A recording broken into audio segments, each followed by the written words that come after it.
이번 오회는 주인공 김영란이 무창마을이라는 위장막 속에서 자신이 설계한 복수 전략을 수행하는 치밀함을 보여준 회차였으며 동시에 그녀의 주변을 둘러싼 인간적인 위협들이 사방에서 조여오는 극도의 긴장감을 담은 에피소드였습니다.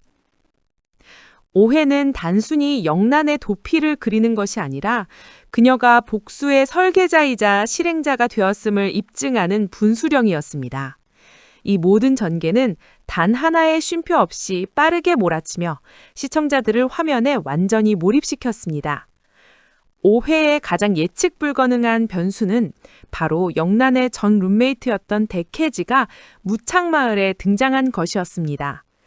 영란의 환영회가 열리던 한복판에 나타난 혜지는 영란에게는 정체가 발각될까 두려운 불안감 그 자체였어요.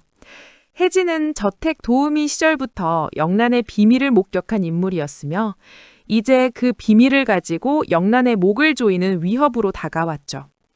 영란은 이 치명적인 비밀을 아는 혜지의 등장에 극도로 경계했지만 마을 사람들은 혜지 특유의 넉살과 부침성에 금세 호감을 보이며 그녀를 받아들였습니다. 혜지는 돈이라는 욕망을 따라 움직이는 예측 불가능한 인물임을 이전 회차에서부터 보여주었기에 그녀의 행동 하나하나는 영란에게 치명적인 위협으로 작용했습니다. 혜지는 영란에게 자신이 정확히 얼마를 원하는지 명확히 말하지 않는 전략을 사용했는데 이 모호함이야말로 영란에게는 가장 큰 심리적 압박으로 작용했을 겁니다. 자신의 목숨과 직결된 비밀을 쥐고 있는 상대에게 가격표가 없다는 것은 혜지의 요구가 언제든 영란의 능력 밖으로 튀어오를 수 있다는 의미이니까요. 영란은 이 난관을 극복하기 위해 혜지를 어떻게든 자신의 편으로 포섭하거나 아니면 혜지가 가진 정보를 무력화시킬 방법을 찾아야 하는 이중구에 시달리게 됩니다. 혜지는 이제 영란의 생존을 걸고 줄타기를 하는 시한폭탄 같은 존재가 되었죠. 한편 가씨 남매 중 동생 가선호는 영란을 찾기 위한 추적 끝에 영란의 엄마인 소영을 찾아냈습니다. 소영은 선우를 만나고 나서야 자신의 딸이 가성호 회장과 결혼한 꽃뱀이라는 사실을 알고 충격에 빠집니다. 하지만 소영의 행동은 모성애가 아닌 물질적 이익을 먼저 계산하는 방향으로 흘러갔습니다. 그녀는 충격에 머물지 않고 곧바로 선우에게 영란의 행적을 알아봐 주겠다며 거래를 제안했습니다. 자신의 딸을 배신하면서까지 돈을 챙기려는 소영의 모습은 영란이 왜 그렇게 필사적으로 이 지긋지긋한 현실에서 벗어나려 몸부림쳤는지를 뼈저리게 느끼게 합니다. 영란이 돈 때문에 목숨을 건 계약을 감행한 배경에는 그녀의 인생을 끊임없이 옥죄해온 이 모친의 존재가 깊숙이 자리하고 있었던 겁니다. 이 씁쓸한 거래는 가씨남매의 추격에 새로운 불씨를 당기는 동시에 영란의 복수서사를 더욱 설득력 있게 만들어 주었습니다. 영란은 이제 외부의 적뿐만 아니라 자신의 가장 가까운 뿌리로부터 오는 배신까지 감수해야 하는 고독한 싸움에 직면하게 되었죠. 무창마을에서 부세미로서의 이중생활을 이어가던 영란은 전동민과 아슬아슬한 관계를 이어갔습니다.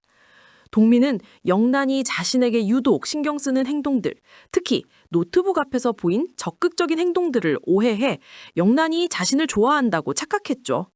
순진하고 보수적인 농장주인 그에게 영란의 모든 행동은 충분히 이성적인 호감을 나타내는 것으로 비쳤을 겁니다. 동민이 저 많이 보수적인 낭자인데 라고 생각한 부분은 두 사람 사이에 흐르던 미묘한 긴장감을 잘 보여주었습니다. 하지만 영란은 이 착각을 오래 방치하지 않았습니다. 동민이 단도직입적으로 자신을 좋아하냐고 묻자 영란은 그의 오해를 단호하게 풀어주었습니다. 이 장면은 두 사람 사이에 흐르던 감정적 기류를 일순간에 정리하며 영란이 오직 자신의 복수 미션에만 집중하고 있는 냉철한 전략가임을 다시 한번 강조했어요. 영란에게 지금의 감정은 사치이며 동민은 그녀의 완벽한 계획에 방해가 될 뿐이었죠. 그러나 이 단호한 해명은 역설적으로 동민에게 영란에 대한 호기심을 더 깊게 심어주었을 겁니다. 그의 시선은 이제 단순한 의심을 넘어 부세미라는 완벽한 가면 뒤에 숨겨진 김영란의 진짜 모습을 찾으려는 집착으로 발전할 가능성이 높습니다. 이 고독한 전략가에게 유일하게 인간적인 관심을 보이는 동민의 존재가 앞으로 어떤 영향을 미칠지가 중요합니다. 오해의 가장 통쾌했던 장면은 바로 영란의 치밀한 복수 전략이 성공을 거두며 가시남매를 분열시키는 데 성공한 것입니다. 영란은 무창에 숨어 있으면서도 끊임없이 상황을 주시하고 있었고 동생 가선우의 은밀한 거래를 포착하여 이를 방송국에 제보했습니다.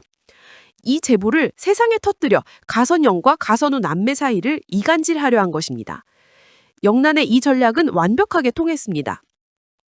동생 선우가 뒤에서 딴 생각을 하고 있다는 사실을 알게 된 가선영은 극도의 분노를 터뜨렸고 유산을 독차지하려는 탐욕으로 뭉쳐있던 남매 사이에 불신과 분열의 씨앗이 부려진 것이죠.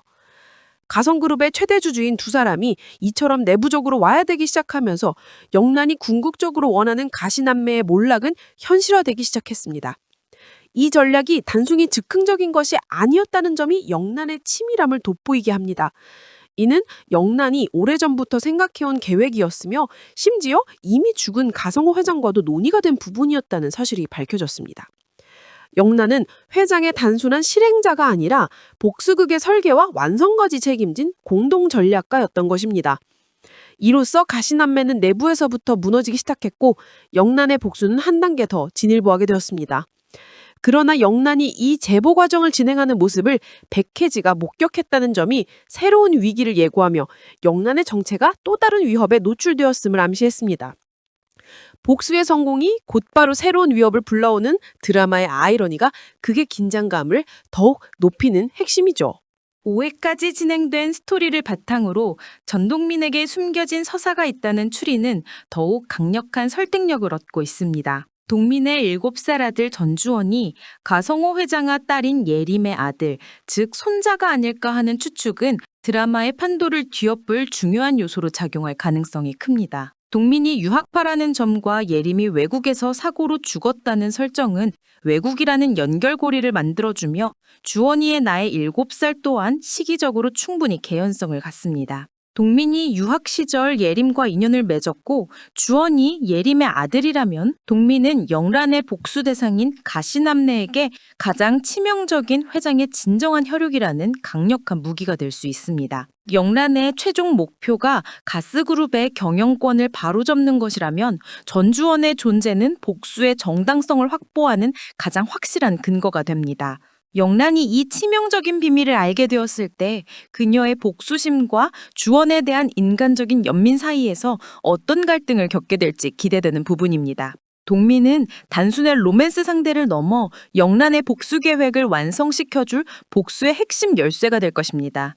또한 백혜진은 5회에서 영란의 복수 전략 실행 과정을 목격하면서 가장 치명적인 정보를 준 인물이 되었어요. 그녀는 이제 영란과 가선영 사이에서 정보를 교환하며 자신의 이득을 극대화하려는 양날의 검 역할을 수행할 것입니다. 혜지의 행동 하나하나가 영란의 생존과 복수 성공 여부를 좌우하게 될 것 같습니다. 착한 여자 부세미 5회는 주인공이 단순히 위기에 빠지는 수동적인 캐릭터가 아니라 자신만의 전략으로 거대한 시스템을 흔드는 능동적인 복수자임을 증명했습니다. 영란의 치밀한 전략은 가시남매 분열이라는 첫 번째 성공을 거두었지만 백혜지의 등장과 어머니의 배신은 무창마을에서의 평화를 완전히 깨뜨렸습니다. 앞으로 가시남매가 영란의 이간질에 어떻게 반응할지, 백혜지의 위협 속에서 영란이 어떻게 무청마을을 방어해낼지, 그리고 전동민의 숨겨진 서사가 언제 폭발할지가 드라마의 최고 관전 포인트가 될 것입니다. 이처럼 복수와 생존 그리고 예측 불가능한 변수들이 촘촘하게 엮인 착한 여자 부세미는 시청자들에게 끊임없이 다음 회를 기다리게 만드는 흡인력을 보여주고 있답니다.